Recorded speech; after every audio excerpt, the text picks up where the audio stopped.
I appreciate your support of the West Coast School.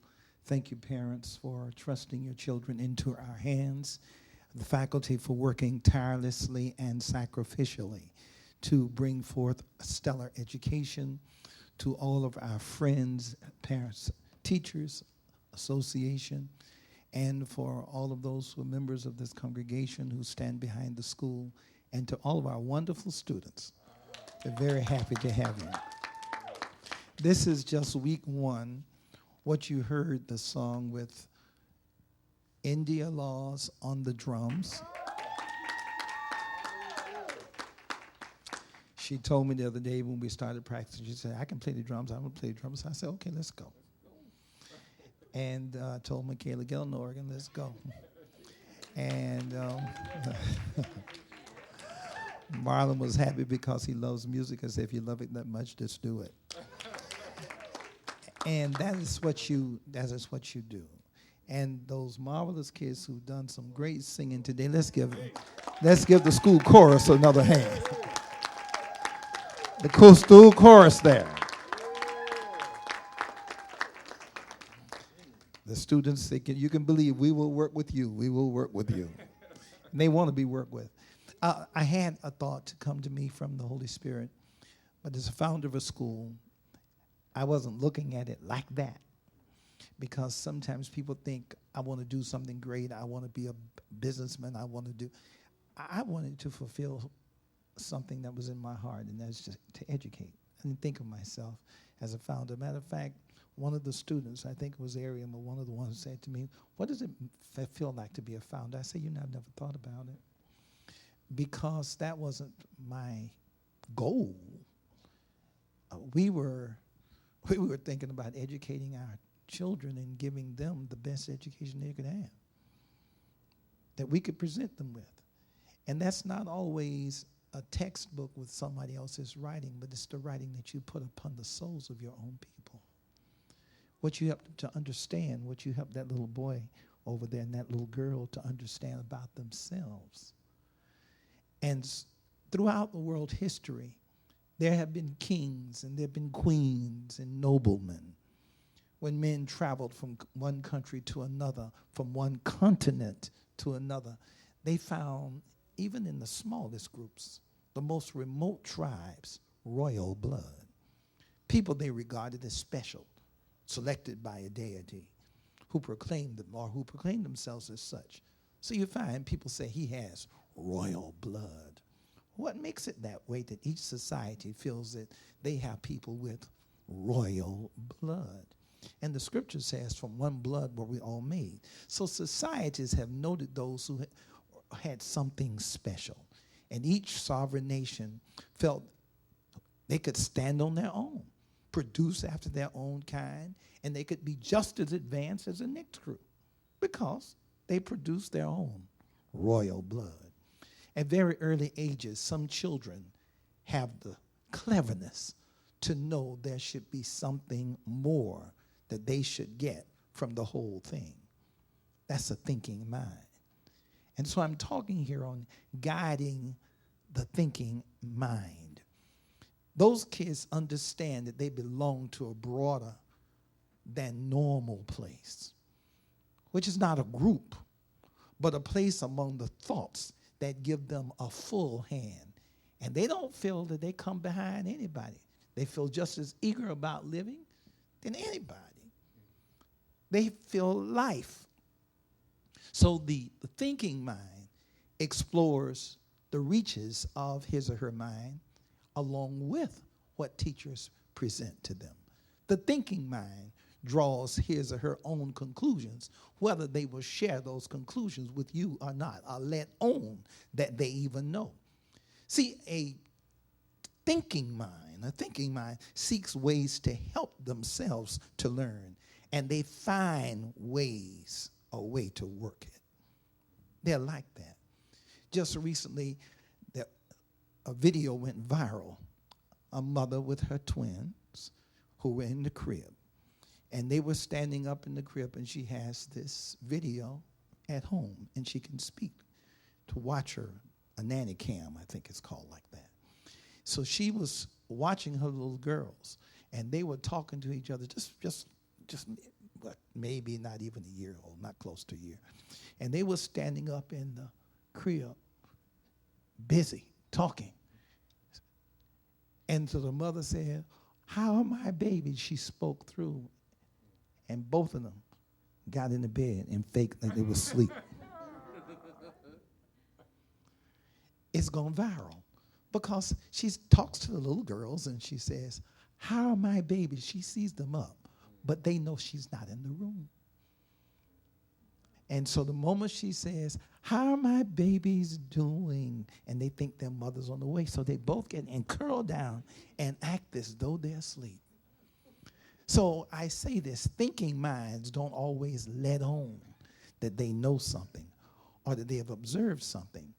Ancient Babylon, we find that the Hebrews were captives. But being a captive does not mean you're not a thinker. It means you were captured, that's all. And so among those who've been separated, and that's why people say those who came from a slave background, etc. No, that did not contain the mind, it contained the body.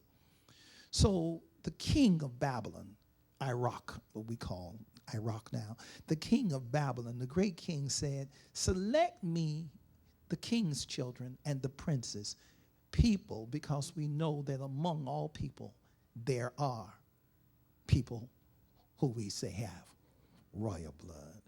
So he told the man, he said, "Get these children, king's seed, in whom there is no blemish.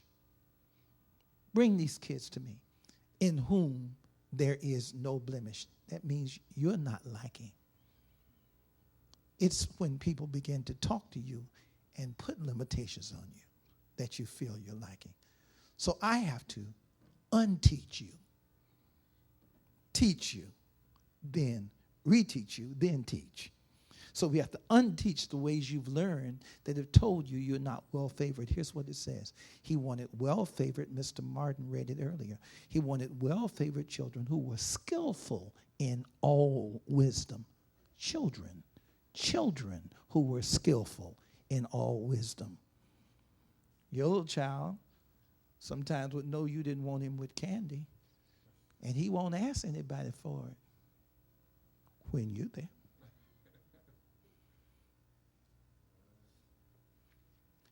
And he will indicate to you that he's thinking. And he knows how to sum up a situation, whether he lets on to you or not. He'll wait till you're good and gone. And then he'll ask the other person or speak quietly, knowing, I can't talk about this right now. Where did he learn that from? Children can be skillful in all wisdom. They can also be cunning in knowledge, understand science, such as have ability in them to stand in the king's palace, and they have ability to do that they might teach them learning in the tongue of the child. We're going to teach them something else. And that's what we're here at Westcoast School. I spotted something, and when I went upstairs and I saw other things, we renovated. We prepared because we're more, not less. We're better, not lesser. And Daniel was one of those chosen children guided to a higher thinking. Moses' mother said to her about her child when they sought to kill every child. He was just a little baby. She said, he's proper because you recognize they're of royal blood. Mothers and fathers would not give over these children to those people. And God declared from ancient times that the firstborn, whoever the firstborn was holy to him. Set aside. So that tells you how to think about yourself, your children, your people. Samuel was taken to the high priest when he was just weaned from his mother's breast. He wasn't on a bottle anymore, as we would say. His mother took him to the temple and put him in the hands of the anointed priest so that the priest could guide his thinking. Any child left to himself can bring shame because the child is going to come with some thoughts if you don't train him with better ones. Jeremiah said to God, when God said, I have made thee a prophet, before I formed you before I formed you in the belly. That should give us all a hint. Hello, you were sent.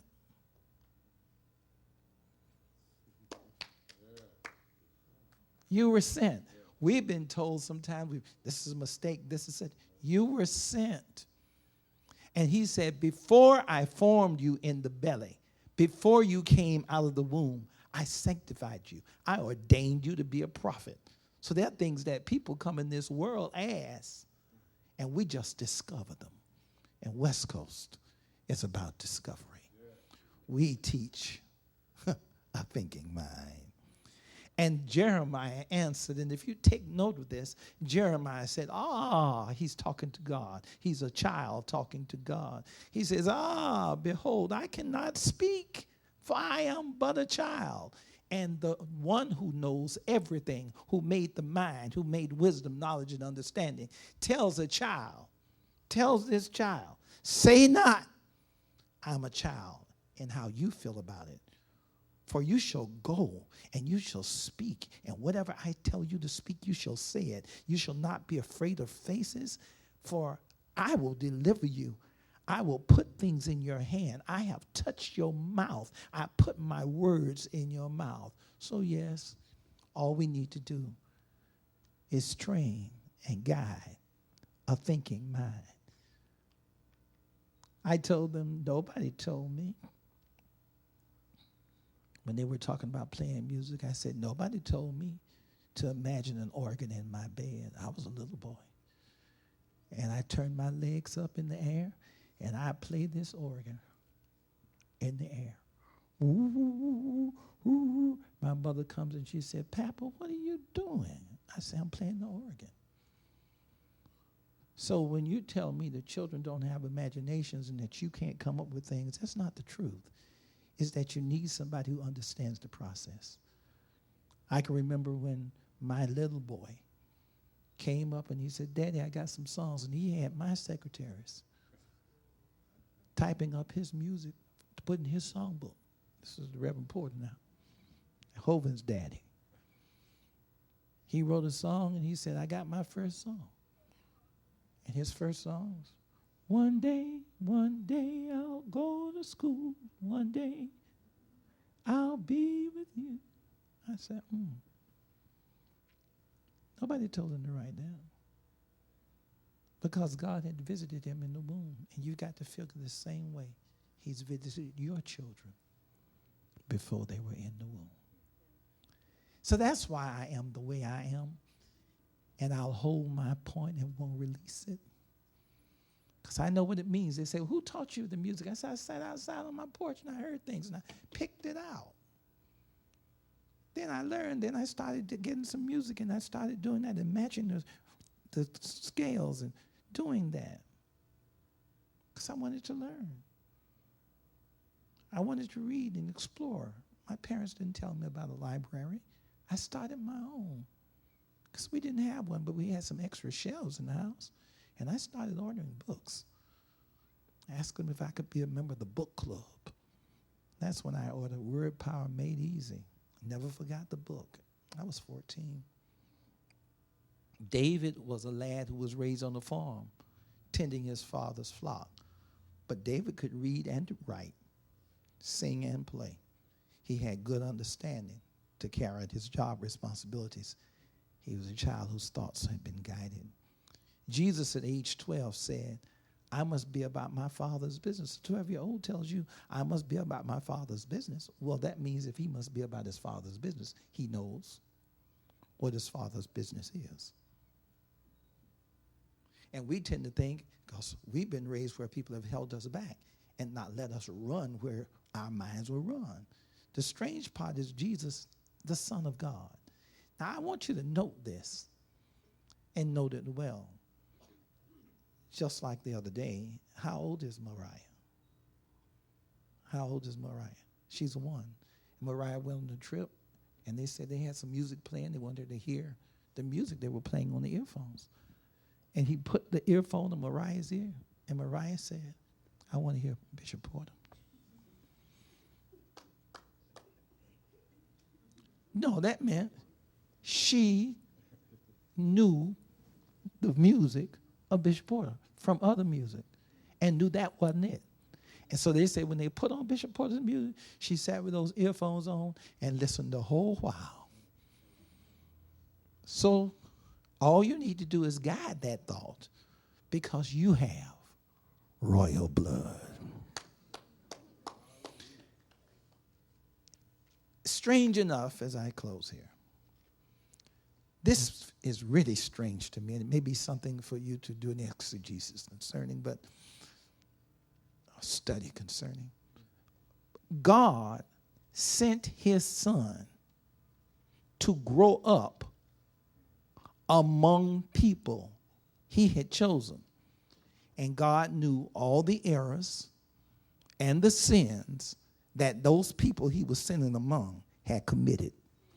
He called them a rebellious, stiff-necked people who were hard-hearted, who followed in the way of their fathers. Yet, he sent his son to that same people. To those same people they had said had corrupt priests and corrupt preachers and corrupt kings and grandmamas that would kill their own children to be the queen. And he yet sent his son among them. Do you know why? Because he knew that he had given them the word through Moses that makes them son of God. And if the child would have the choice, he would be precisely that. So Jesus Christ demonstrated that no matter what the history might be, no matter what the leaders might be, no matter what a sick-minded grandmama might have been, or idol-serving grandfathers, a thinking child who is guided will make a decision to follow God. Jesus is that story. Because people say, I'm not going to put my child around that because all those kings, you don't know the sin they committed. Well, why didn't God keep Jesus from coming among the Jews? Because he knew he had established them. And I know that God established the Westcoast School. Westcoast School guides a thinking child. We instruct them. And we see some possibilities. We set some possibilities before these little children. But once they taste wisdom, once they taste knowledge and understanding, he, she will be on auto detect that they should be getting something else. And sometimes the child will tell you, aren't they supposed to be working with us? They're not supposed to get something else from this? Because they're thinking they know, because they were sent. You say, well, I can do that. Don't push me away. I think I can do that. And that's what we don't want anybody to kill in you. And that's what we offer. We offer you that opportunity. Why isn't anybody doing anything to help me so I can be a help to everybody else? That's what those children are thinking. And they'll say things like, I want to help. You didn't give me anything to do. They'll say that because they know that they have doing power.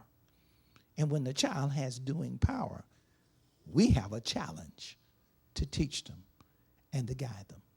We discovered that Shania sings. We discovered. And those kids still wanted to do something. And when I wasn't quick enough in moving them, and I'm pretty quick, they'll say, anybody going to work with us? They're ready. And thank you so much.